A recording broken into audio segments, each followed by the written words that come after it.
Hi friends, ఏసీకి 16 amps box బిగించమని చెప్పారు.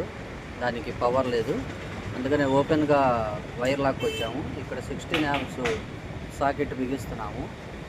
Socket MCB వచ్చేసి 25 amps ఎంసీబీ వేసాము. ఇది వాళ్ళు ఇచ్చినటువంటి ఏసీ బాక్సే బిగించేసాము, కంప్లీట్ అయింది.